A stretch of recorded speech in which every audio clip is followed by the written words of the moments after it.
नमस्कार मैत्रिणींनो, हर्षवी चॅनलमध्ये तुमचं सगळ्यांचं स्वागत आहे। आज आपण नवजात बालक न्यूबॉर्न बेबींची उन्हाळ्यामध्ये काळजी कशी घ्यायची याबद्दल बोलणार आहोत।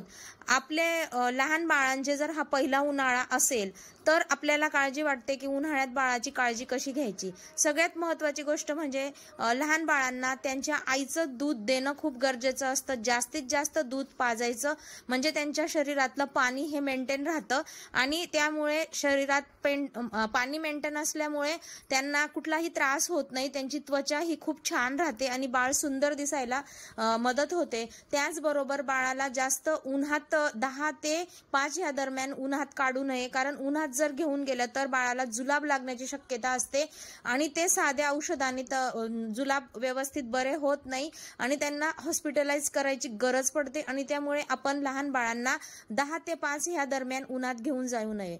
अजून एक महत्त्वाची गोष्ट म्हणजे उन्हाळ्यामध्ये बाळांना रूम टेम्परेचर हे इतकं नॉर्मल असायला पाहिजे की त्यामुळे त्यांना थंडी नाही वाजायला पाहिजे आणि गरमही जास्त नाही व्हायला पाहिजे।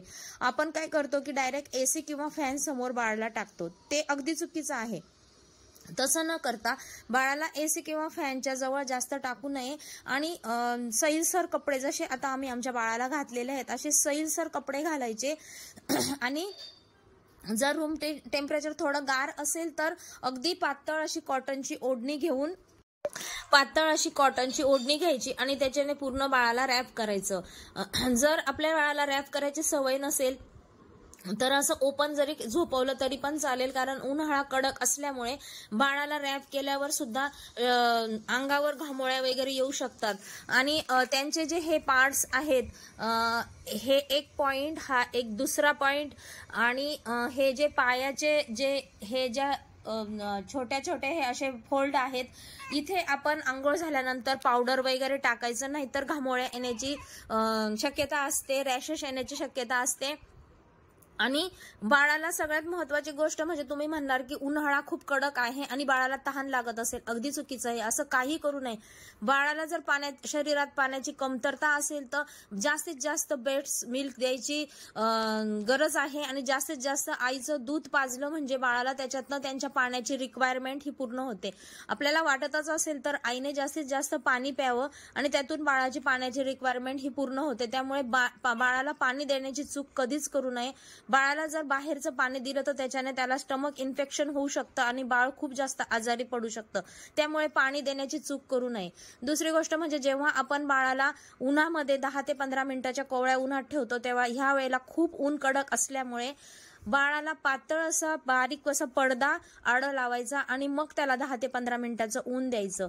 जर तुम्ही खूप गरम जागेवर राहत आहात, वरती पत्रा वगैरे आहे, आजूबाजूने पत्रा आहे आणि घरात खूप जास्त उष्णता आहे, तर बाळाला एक कोमट पाणी घेऊन स्पंज करायचं, पूर्ण अंगाला पुसून घ्यायचं आणि पातळ असा कपडा पांघरून मग झोपवायचं। जास्त उष्णतेमुळे बाळाला सनस्ट्रोक होऊ शकतो आणि बाळाला जास्त आजारी पडण्याची शक्यता असते।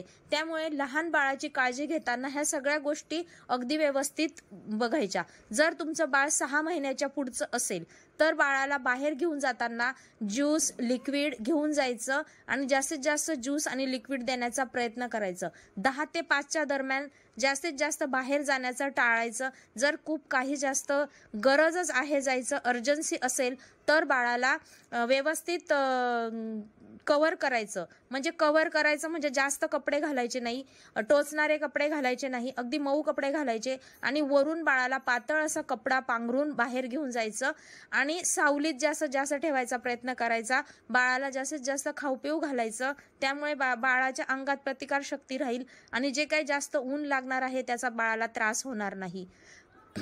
असंच आपण बाळाची सगळी व्यवस्थित काळजी घेतली तर बाळाची त्वचा ही अगदी व्यवस्थित राहील आणि बाळाच्या त्वचेवरूनच आपल्याला कळेल की त्याला पाण्याची कमतरता आहे की नाही। 6 महिन्याच्या पुढचे जे बाळ असतील त्यांच्या शरीरात जर पाण्याची कमतरता होत असेल तर त्यांचे ओठ फाटतात, शरीर काळवंडल्यासारखं दिसतं, डोळ्यांच्या खाली काळं घेरे आल्यासारखं वाटतं, तेव्हा आपण समजायचं की आपल्या बाळाला पाण्याची कमतरता आहे. पाणी पित नसेल तर फ्रूट ज्यूस द्यायचा, जास्तीत जास्त बाहेरचं जे वरचं खात आहे ते द्यायचं, फॉर्म्युला मिल्क देण्याचा प्रयत्न करायचा.